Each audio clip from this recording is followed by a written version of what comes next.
Kewenangan Munas untuk memilih ketua dewan-dewan yang ada di Golkar itu disetujui dalam rapat-rapat komisi tadi, dan apakah memang penghapusan kewenangan Munas untuk memilih ketua memindahkannya kepada itu adalah untuk memuluskan niat Pak Jokowi untuk bergabung di Partai Golkar gitu. Terima kasih Pak Bahlil.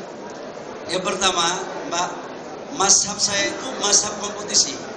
Saya sejak di OSIS kompetisi, kemudian di Senat, di HIPMI, di AMPI, semuanya. Nah, terkait dengan Golkar, ini kan ada pembukaan pendaftaran. Dan panitia membuka pendaftaran fair aja. Saya boleh dicek. Nggak pernah saya meminta untuk teman atau siapapun kompetitor yang saya suruh mundur. Nggak ada.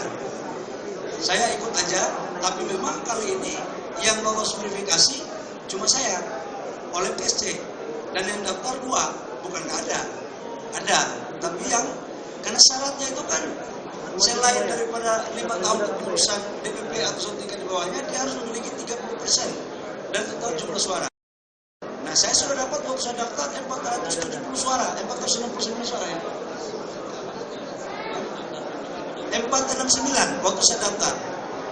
Ya, tanyakan kepada DPD 2 dan DPD 1. Mereka mungkin karena kali ini calon ketua umumnya dari pengurus DPD 1, ya kapan lagi? Kira-kira mungkin begitu ya. Jadi jangan selalu dianggap bahwa semua bisa didesain oleh pemerintah. Nggak benar itu. Ya, yang kedua, intervensi pemerintah. Intervensi yang mana? Masa dulu calon-calon ketua umum Golkar yang sudah jadi dari Pak JK sampai Pak Erlangga nggak ada itu setelah itu. Apakah hanya kebetulan saya jadi menteri kemudian dibilang intervensi? Nggak ada itu intervensi. Ya, jadi nggak ada. Saya ingin mengatakan, menegaskan, nggak ada. Silakan aja di kompetisi. Saya juga lebih senang sebenarnya kompetisi. Tapi kalau nggak ada ya apa lagi? Gitu. Ini juga bagian daripada demokrasi. Bukan berarti saya dipilih secara aklamasi itu kemudian tidak demokrasi. Demokrasi juga, Mbak. Ya. Yang berikut kalau dibilang ada intervensi dari pemerintah, nggak ada itu. Saya nggak pernah diintervensi dan DPD 2 nggak pernah ditelepon. Siapa yang menelpon mereka? Kalau saya telepon ya, yang namanya saya cari suara, gimana gue nggak telepon? Ya kan? Masa saya menteri telepon cari suara dibilang intervensi dari atasan saya, kan nggak ada urusan, gitu ya, Mbak ya. Yang berikut menyangkut dengan dewan. Jadi gini, tujuan Munas itu ada 3 keputusan di dalam mekanisme anggaran dasar kita sebenarnya. Pertama itulah memilih ketua umum dan formatur. Yang kedua itulah mengesahkan program kerja dan rekomendasi. Yang ketiga itu adalah anggaran dasar rumah tangga. Pemilihan ketua dewan pertimbangan, dewan kehormatan, dewan-dewan itu sebenarnya tidak ada dalam agenda Munas. Jadi kita harus kembali kepada kitab perjuangannya. Justru menurut saya malah saya bertanya, dasar itu ada itu apa? Waktu itu saya berdiskusi sama SC. Saya 4-5 hari lalu sudah berdiskusi sama SC. Saya kan sebagai kader yang berproses, kita ini bukan kader kacang goreng. Saya ini tahu ikut merumuskan juga barang ini. Saya kan waktu musda, kemudian di tingkat 1, tingkat 2 kan saya steering komite. Jadi saya diskusi sama steering Pak Adis. Coba buka landasannya, apa penentuannya dewan pimpinan, dewan kehormatan. Yang dipilih itu ketua umum. Gitu. Jadi ini kita kembali kepada kita perjuangannya, nggak ada yang salah ya Pak ya. Dan itu biasa aja kok dinamika. Jadi nggak ada sampai dikait-kaitkan bahwa ini nanti siapapun, mau Raja Sumatera, Raja Papua, Raja Jawa, Raja Bali, nggak ada itu ya, Pak ya. Pak Bahlil, selamat siang. Saya Tia dari SCTV.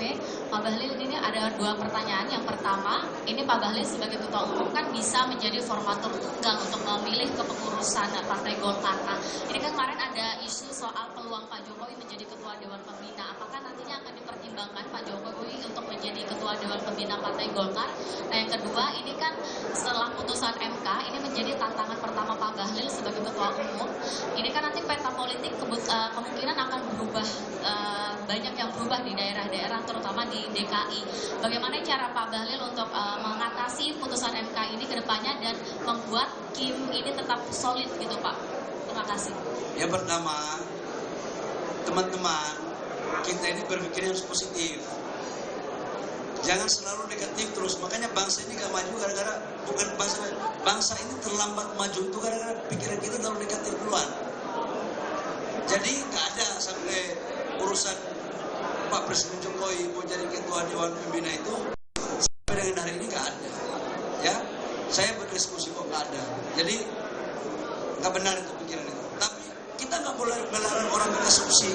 Negara kita kan demokrasi. Ya mudah-mudahan aja orang itu kalau ngomong kalau doanya diijabah oleh Allah, jangan marah saya loh. Ya. Kan bukan kita mau, tapi kalau kalian doa begitu terus, doanya diijabah oleh Allah. Kalau jadi, paten barang itu kan. Jadi nggak ada itu ya, Pak ya. Yang kedua menyangkut dengan urusan pilkada, ya saya kan baru terpilih jadi ketua umum. Keputusan MK pun belum saya baca. Tapi saya yakinkan bahwa koalisi Indonesia Maju solid, dan namanya politik itu dinamis, ya dinamis. Politik itu bukan 1 tambah 1 2. Nanti kita lihat 1-2 hari ke depan. Habis ini saya akan ketemu sama ketua fraksi, kemudian saya ngecek apa yang terjadi pada keputusan MK. Setelah itu malam baru saya merumuskan dengan beberapa teman-teman langkah-langkah tentang Partai Golkar dalam menghadapi pilkada. Oke.